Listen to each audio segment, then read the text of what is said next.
Everyone, welcome back to my channel. तो अब इस वीडियो में हम लोग डिस्कस करेंगे प्राइमरी डेफिसिट। लास्ट के दो डेफिसिट की जो लिंक डिस्क्रिप्शन में मैंने दे दिया है, आप उसको जाके रिवाइज कर सकते हैं।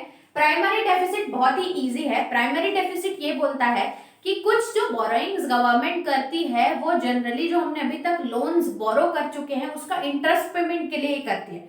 तो primary deficit fiscal deficit minus interest payment. Fiscal deficit मतलब हमारा टोटल खर्चा तो हुआ, लेकिन वो क्यों हुआ वो निकालने के लिए हम लोग उसमें से इंटरेस्ट पेमेंट हटा देते हैं। अगर ये जीरो आया, इसका मतलब इंटरेस्ट को पूरा मैं माइनस कर दूं तो प्राइमरी डेफिसिट जीरो आएगा। इसका मतलब मेरा जो डेफिसिट में गवर्नमेंट पड़ी वो सिर्फ इंटरेस्ट पेमेंट करने के लिए पड़ी।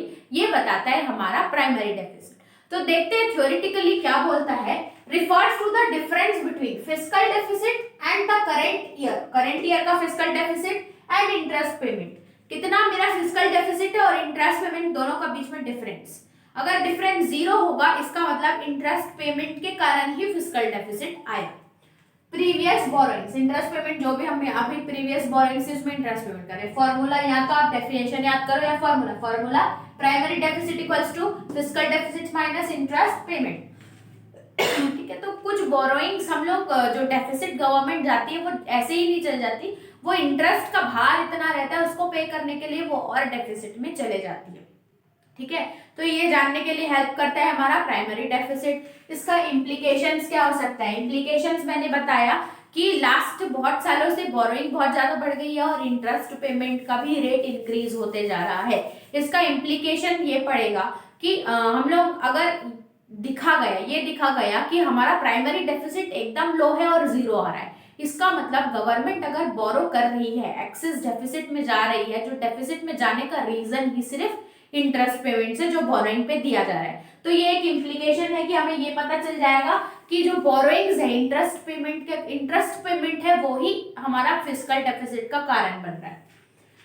उसके बाद लास्ट आता है primary deficit is the root cause of fiscal deficit. अभी मैंने बताया प्राइमरी डेफिसिट ही फिस्कल डेफिसिट का कॉज है। इसका मतलब कि अभी हम लोग गवर्नमेंट बोरोइंग्स पे बहुत ज्यादा डिपेंडेंट है।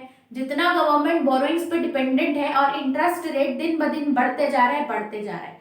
अब प्राइमरी डेफिसिट से बचने के लिए गवर्नमेंट को मेजर क्या करना चाहिए, जितना जो बोरोइंग कर रही है उसका जल्दी से जल्दी पे करना चाहिए ताकि उनका इंटरेस्ट रेट बढ़े ना। जितना इंटरेस्ट बढ़ते जाएगा उतना गवर्नमेंट फिस्कल डेफिसिट में जाएगी। तो अगर ये प्रॉब्लम को सॉल्व करना है तो हमें जल्दी लोन पे करना पड़ेगा।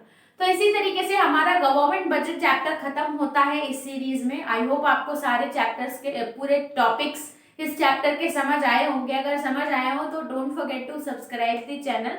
इसके बाद आप कमेंट सेक्शन में बता सकते हैं कि मैं आपके लिए कौन सी वीडियो लेके आऊं। नेक्स्ट चैप्टर हम लोग इकोनॉमिक्स का ही स्टार्ट करेंगे, तो वो नेक्स्ट वीडियो में आपसे मिलती हूँ। तब तक के लिए थैंक्स फॉर वॉचिंग।